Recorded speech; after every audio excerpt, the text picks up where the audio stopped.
actually on what is called Swiggly Heights, which is the sort of posh suburb of Pittsburgh. Nice. Do you look down on the city? You look down, no, you know, you could see the, in Pittsburgh, when I grew up, you could see the beautiful sunsets, smog sunsets, because there were, you know, there was lots of smoke from the factories that were you know, churning out steel. And, but I lived on a farm, and that was incredible because I was free. You know, it's a little bit like being raised by wolves. My parents were busy with other things. And I had the free run of this place until these very intense, dreadful moments when they would catch me and dress me up and take me to some, you know, sort of social event that I hated. So I grew up with this kind of dichotomy. Were you an only child? No, I had sisters. And I was, you know, for a long time I was the youngest. And before my little sister was born. But, you know, so the usual routine, dancing school, golf lessons, tennis lessons. I was being groomed for the country club life, and I found it stifling. Even when I was about 6 years old, I couldn't stand it. So I spent most of my time trying to escape. And I think that that experience, and also the people who were my role models at the time were like the people who worked on the farm, because I would work on the farm in the summers. And I became very good friends with the farmers and the people who were working there, and I learned to drive tractors when I was very young and dump trucks when I was about 12. You didn't know this about Henry Chalfant. Yeah, right, this is all news. But I knew, because of that exposure, that I wasn't going to be trapped forever in the country club world.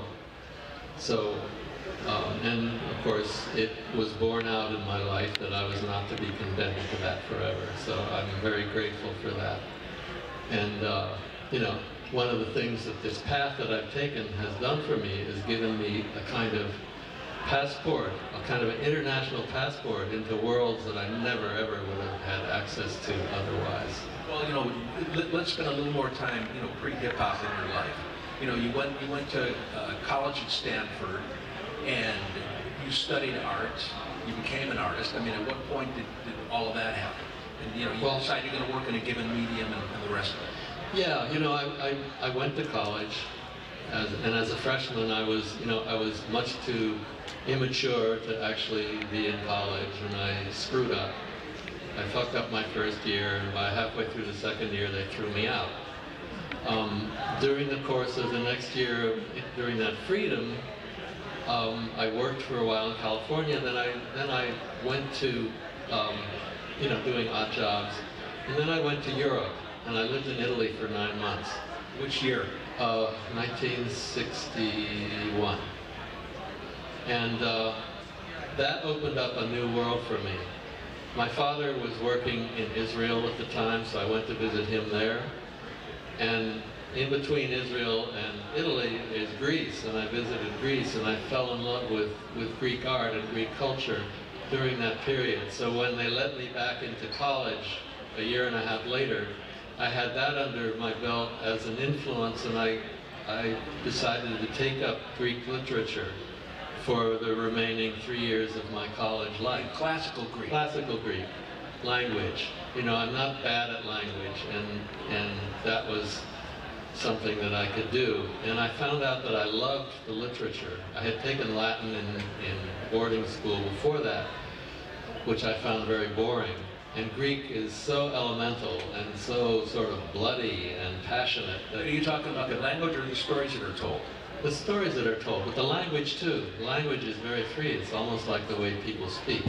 So you could identify in a way that I couldn't identify with the dead language, Latin. You know, Greek was very alive to me. Even ancient Greek is kind of similar to modern Greek, spoken Greek? Well, it's very similar to spoken Greek, modern. You know, a lot of you could get by in modern Greece if you knew a smattering of ancient Greek.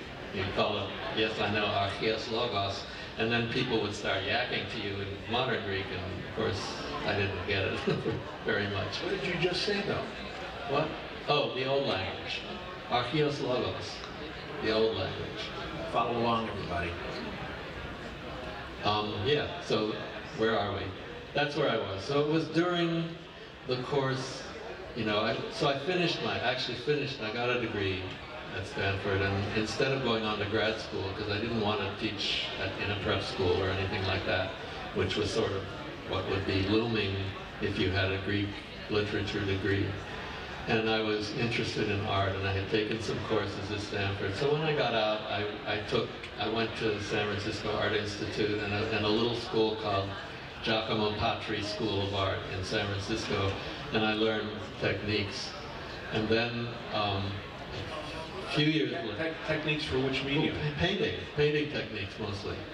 I was intrigued by making sculpture, and I was sort of chicken. I didn't know what to do or how to begin, and I ended up apprenticing myself to a sculptor in Barcelona for a couple of years, and I learned how to carve wood and to you know, make ceramics, and that was the basis of my art education.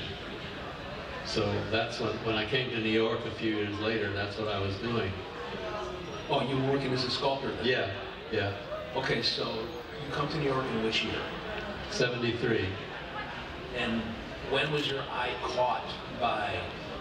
Well, actually, my eye was caught 2 or 3 years before that, when I would visit people in New York that I knew, friends, and come and stay with them, and I would see, you know, I would see the early tags on the train. We're talking 70, 71, like that, 72. And that already caught my interest. Let me bust in for 1 second here. This stuff is so amazing to understand how old hip-hop culture is, you know, the very beginnings of it. You know, those of you who were here for the presentation just before us, you know, saw a rock era guy, and somebody was talking about the Rolling Stones and the Beatles during the 60s, and then into David Bowie and Led Zeppelin in the 70s. And Henry's talking about the start of hip-hop culture being kind of contemporaneous with the rock stuff. People don't even understand how far back the roots go. Anyway, go ahead, please. Yeah, so while I had seen them and I was intrigued by them, these tags and things running on the trains, and by the time I moved here, it was pretty well along. The evolution that was taking place, the old school writers who were up, you know, like, you know, Phase 2, people like that, Blade, you know, you'd see. You were starting to identify individual artists by that time? Yeah, sure.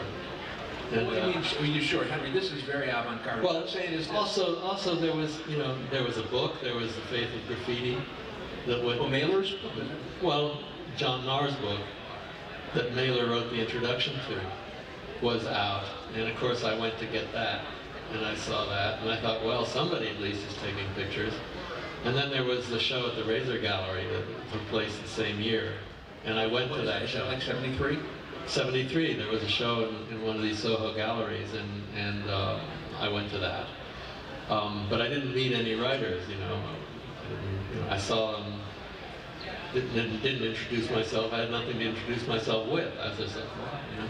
And I didn't really know who was who and that kind of thing. Well, wait a minute, just, you know, so this stuff speaks to you directly. You know, you're living in the city. Before you get to the city, you see what you take to be a kind of a new art form, or at least, you know, a new kind of creative expression, visual expression.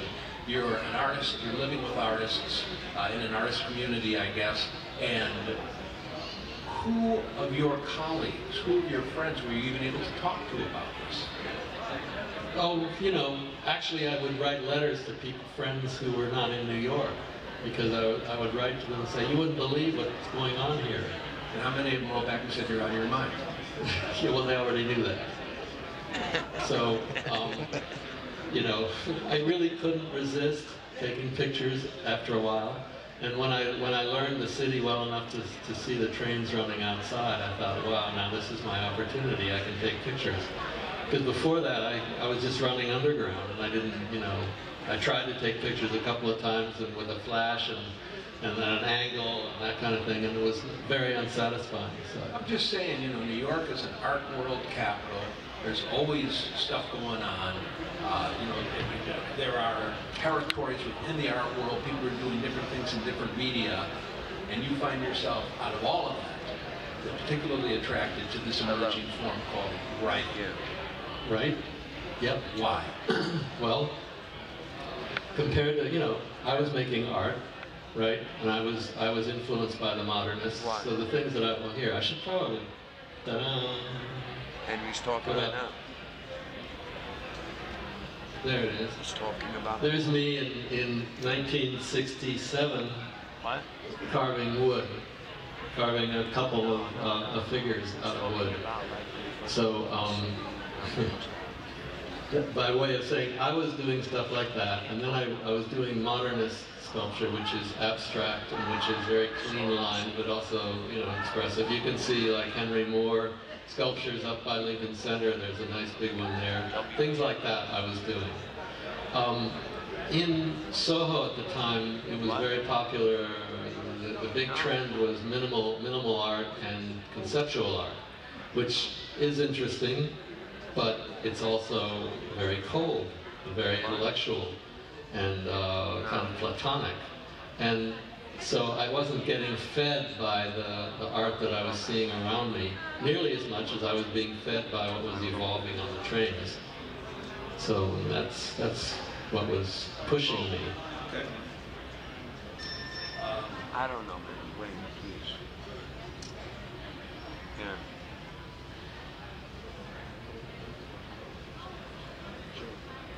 I don't know. I really, you know, it's such a astonishing. I mean, talk about this. You figure out a way, as you described, you go onto the platforms, you take your pictures. Well, one of the things I want to say, by the way, and it's just, and you tell me that I think the ideal way to get the impact of the work would be not a screen like this, but just to roll a tray back here, that size, and let people see it. To see the, I mean, one of the things, as most of you folks are going to know, I mean, it's just so heartbreaking again that the work that Henry captured was effaced quickly. It didn't last, and yeah, it was everything worked against it. Right. But in a way, that gave it its vitality. You know, we're all sad to see something destroyed that's beautiful, but it just spurred people on to more. Well, one of the things also in this new book, and also in Star Wars, I took another look at it. One of the things that struck me is how dangerous it was. You know, at one and the same time, you had to worry about the cops and rival crews. And it got violent. Let me ask you this. Did you ever feel yourself that you were in danger, Henry, you know, while you were doing your part of the work? Well, actually, there is a story in that. I ended up taking karate starting at age 45, which is very late to do it. You're not in shape, that kind of shape. But I did it because I was getting threats here and there from different people who were much better at this than I was, and karate? Well, that's anything, you know, violence. Violence. You know, I grew up in a very protected sort of way, and I didn't have to defend myself a lot when I was little. And so here I got all the way to age 45 without having to defend myself.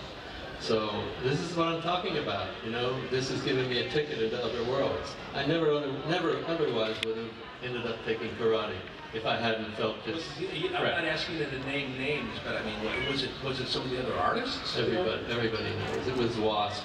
He's apologized since then. I saw him 25 years later. All right. Wasp really threatened me after Style Wars came out because he was in it, and he objected to the way he was portrayed. And so he told me he was going to fuck me up if he saw me alone. And I said, well, I can't be afraid to go out. I've got to do something about that. So I actually got a black belt. I took karate for 12 years. Did you have a chance? And I didn't like it. I didn't like it much because it was a rough traditional Japanese dojo, and you know, I went through some scary times from my point of view. Other people love it. I don't love it. So you're not built for violence. I'm not built for violence. And did I ever have to use it? Only in the sense that I amazed myself by tripping while carrying something and found that I rolled and stood up. And that was cool. That was something. Tuck and roll, tuck and roll, tuck and roll. All right, so I've got Right, tuck and roll. I've got maybe one more question, and then, you know, Henry's got some stuff he wants to talk about, namely the making of this book. You know, one of the things that you know, when I met Henry, it was sometime in 1981, and I guess you were not living, as best as I recall, you're not living on the Upper West Side, then you're downtown. We live downtown, yeah. And, you know, it's not just that Henry had the confidence and affection of all of the guys who were writing at that time, so they tell him when there's a new piece up and come take a picture of it. But it struck me that your apartment was a kind of a salon for the writers as well. Well, I had a studio downtown in Soho, which was, you know, for making sculpture. It was a huge ground floor studio, like a big cave, and with girders and pulleys to lift this, because by then I was working in stone, and stone is very heavy. And in this cave, I had my albums of photographs, and all y'all who are here, you know, were there. You know, so I was. I had what turns out to be more than 800 photographs of trains that I've painstakingly, you know, stitched together with cut and paste techniques, and you know. Well, Henry, talk for a minute. Talk about your studio as a salon for the writers. Okay. Well, you know, it became that because when I finally met writers, I'd taken pictures for several years before meeting any. I wanted to show them what I had, you know, the albums that I had made, and they were eager to see them, and so people started coming, and it became kind of a center, you know, because it was like a museum or an art gallery for graffiti artists. And they could come, you know, people who were trying to study could come and look at the pictures. People who were, you know, wanting to show off their work to others would come, and it was a fascinating time, and it lasted for about, you know, 5 years maybe max, and then it was a good period. All right, yeah. but one last thing, that, you know, people might wonder. You're an older guy. You're not of color. The artists that you're working with are mostly teenaged, many of whom are of color. It seems so obvious to me to ask this, but how do you bridge that gap? Was it hard to bridge a gap, or was it just, you know, everybody is into the art together, and we're going to talk about the art that we all love? That's basically what it was. I mean, we had a very good arrangement between ourselves that they wanted me to take pictures and I wanted to get pictures. And so, you know, they called me up in the morning and said, we did this on the 2 line, you know, try to catch it. And that was fine with me. And, you know, there really wasn't a divide. I think maybe, you know, I've heard that people thought I was a cop at first. You know, I fit the demographic. I fit the demographic, right? So, you know, yeah, all in all, it was good. All right, so you wanted to talk to people about... I do, because I started probably around 2000 or 1999. I wanted to organize my collection, and Sasha Jenkins, my friend, who I believe is here tonight. Sasha Jenkins, you know what? Are you in the house? There he is. Yeah. You know what, Henry? Shout out everybody who's here. Who, you know, God, I see. Well, Sasha's in the house. Nick One is in the house. So is in the house. All right. Nin One is in the house. Lee is in the house. Beautiful. Kat is in the house. You know, just shout out yourselves. Who are we missing? I'm missing. Wayne, COD. Wayne COD is in the house, right in front of my nose. So, and Max Hergenrother, who is my, his name is on the book as the designer, and who has helped me for several years now to put all this together, to stitch what used to be with cut and paste. He's done with the computer, beautifully putting these pieces together and organizing it in a way that baffles me to this day, how you could get all these things. Well, we started out making a DVD set. We were going to divide it up with different crews and affiliations. And is Carl Weston in the house? Perhaps, maybe not. But Carl was going to do the video interviews, and he did do the video interviews of about 50 artists from back in those days, which kind of focus on the crew, the life of the different crews, and the relationship of the crews to each other, and how they begin, how people get into them, and sort of the culture of crews, which I had really, while knowing they all existed, didn't really know much about it sociologically. So that's kind of the focus of our interviews. And you know, between Sasha and Max was another friend who came from the School of Visual Arts, Nathan Fox. And he started to do the stitching, which Max completed. It's been a 10-year project. And it's just, at a certain point, Max discovered that he had a brainstorm, that all this work we were doing on DVD would fit on the iPad, in iBooks. And it did, and it worked even better. It works much better on iBooks than it ever would have on a DVD. That revelation occurred, what, 2 years ago? No, not even. When? Max? 5 months ago, maybe? Yeah, 5 or 6 months ago, this brainstorm happened. So Apple has produced this thing in a matter of months? So yeah, we just, you know, it was ready. It was ready because we had the, and let me explain, it was ready in a sense. We haven't completed this. We've got 8 chapters to go. So that was another advantage to bringing it out as an iBook, is you can do it one at a time. And so we're just going to, you know, tantalize you and bring it out little by little. And you know, tonight one of the things I wanted to do is when we get the Q&A, I want to get Max up here because he's got, you know, I'm sure you'll have technical questions which I'm not ready to answer. And if Carl turns out to have arrived, you know, he can talk about the video and all. So, well, as far as I'm concerned, it can be Q&A right now. We can start. Yeah, that's good. So just raise your hand and I'll bring the microphone right on over to you. So it's a little bit like Coles to Newcastle, because everybody here perhaps knows more than I do. I will say this. I think it's still in print. All right, but probably at this point, you know, 30 editions of it. The other thing is this: into how many languages has it been translated? German and, as far as I know. That's all, German and English? The new one has been translated into Italian.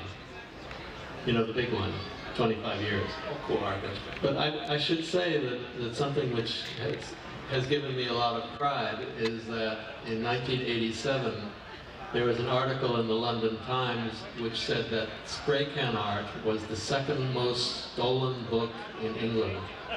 After, they said, subway art, which was the first. Wow. So, that made it a little hard, you know, I must say, at the beginning when it first came out, because in New York, after the first weeks it was on sale, they took it out of the display cases and they put it behind lock and key behind the counter, which probably slowed down the sales a little bit. Wow.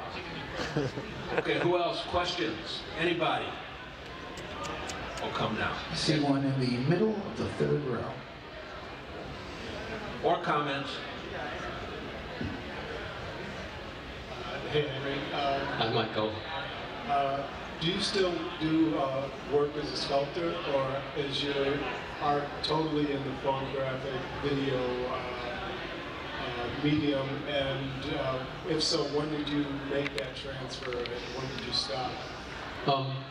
Yeah, I stopped probably in 1982 making sculpture.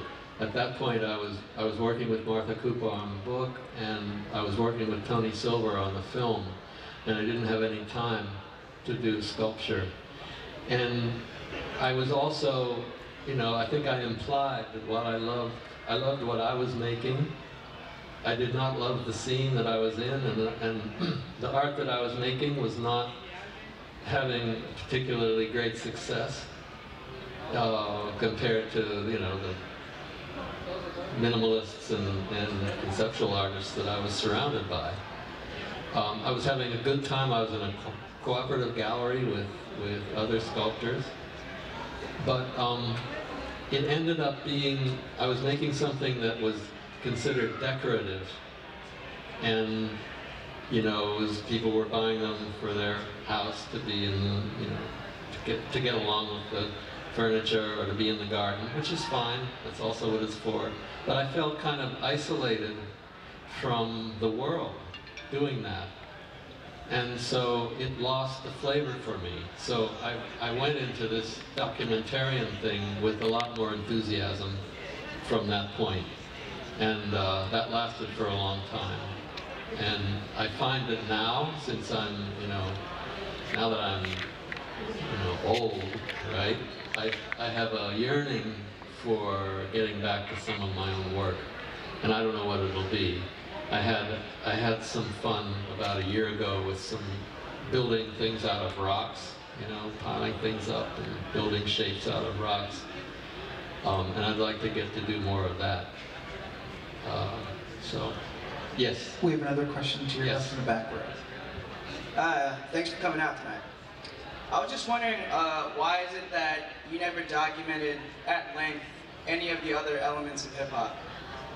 Well, I did some documentation of breakdancing and b-boying, which is in Style Wars.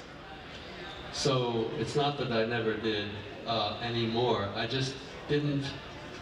At the time, we focused on graffiti and b-boying, and we just didn't get involved with the music. And since then, you know, the thing burgeoned so fast and so large, and I was so involved with the aspects that I was involved with that I just didn't expand to the music aspect. You know, also, I think that, you know, hip-hop culture was the brainchild, basically, of Africa Bambaataa. You know, that he was the guy who saw that these disparate art forms might be usefully collected under the rubric of hip-hop.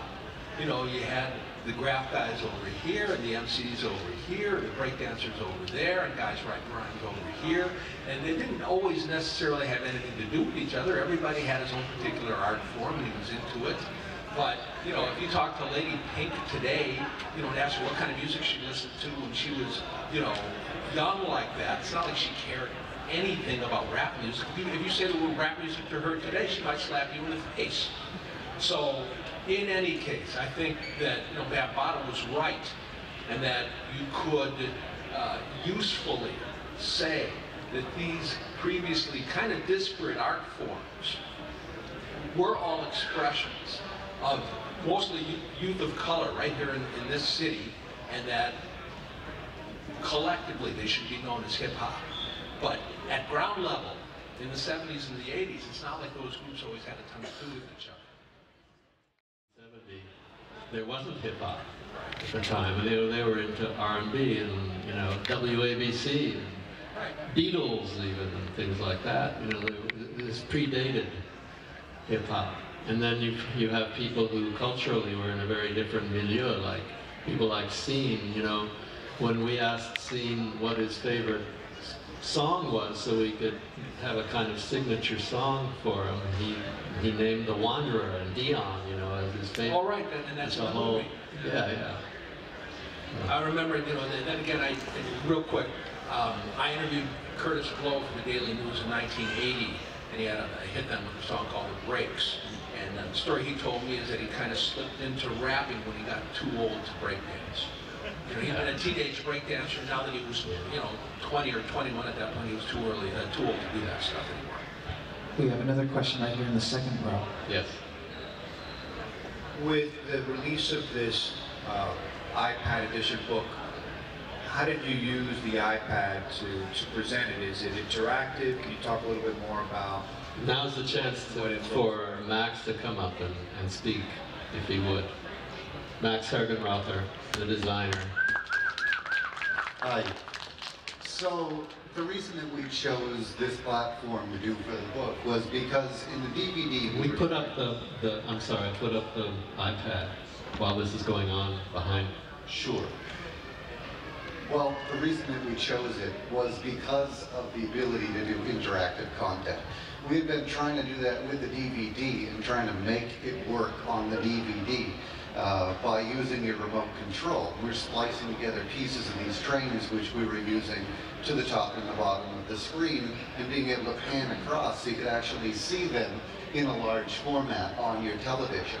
When we saw the iBooks content that was going out, and we moved past the images in here and the interviews, we can get to the point where we can see trains. We actually have the ability to look on your screen and see them top to bottom as they are. Sorry. Henry. I'll learn. That's all right. And I could actually do this stuff at home because I had an Apple TV and I could just start looking. Can't you do it telekinetically right now? I wish that I could. Here we are. So, you know, you can scroll across and see them all at the bottom here and then start flipping through them piece by piece, one at a time here.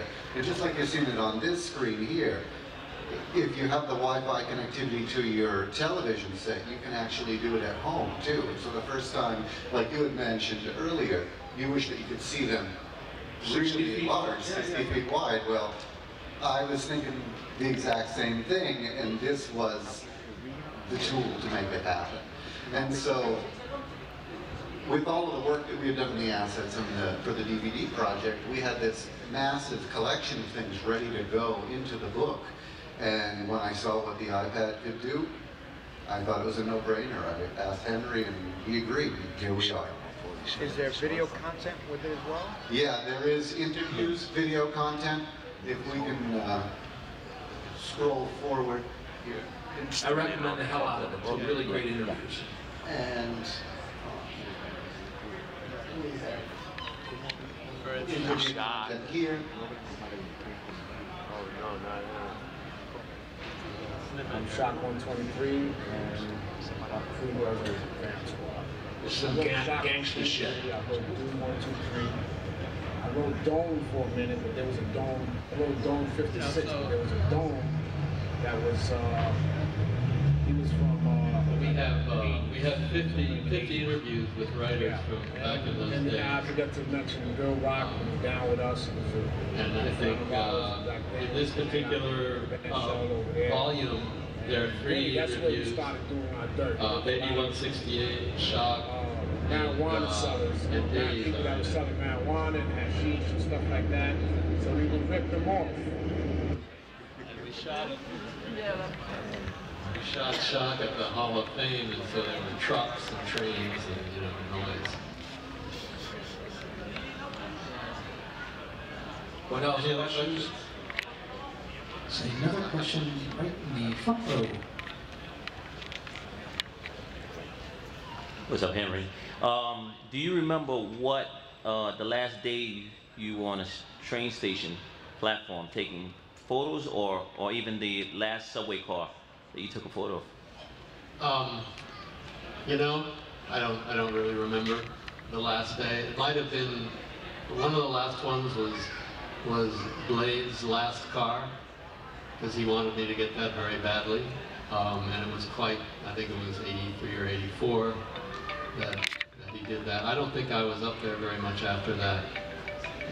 1 or 2 times I went up, but it was pretty hard. There was a period after the early 80s where there was not very much running, but the stuff that was running, like your generation, was really good.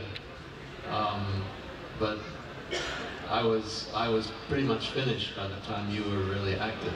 Well, along those lines, here's a question. This is very nerdy. As I said, I just watched Star Wars again, and what happens during the course of the film is that, you know, there's this tremendous flowering of writing and art on the trains and whatnot, and it occurs in a moment when the city is trying basically to shut it down. And they finally figure out a way to completely erase the stuff from the cars. Towards the end of the movie, you get a shot of these all-white trains with no art on them at all, no markings at all, in a train yard, and then one of the trains pulls out of the yard. And something about it is so effective. I mean, it's a beautiful shot, but also it's scored to a piece of music I can't recognize, something out of the classical repertoire. It's magnificent. What is it? It's a Wagner piece, and it's the Flight of the Valkyries. And you know, it was Tony Silver's brainstorm, the beginning opening sequence of Style Wars with that piece, and then towards the end, the tragic end of it. It fits beautifully. And it was a brainstorm. I think at that time it was so way out on the edge that nobody ever would have, you know, other people making a documentary about hip hop just would have had some hip hop period. I would have. Tony said, no, this is a drama. This is a citywide drama, and we're going to do something different. And you know, he did. I got to hand it to him. Still communicates to this day. Yeah, it's great. Sasha Jenkins, you're so modest. You have nothing to say, no questions.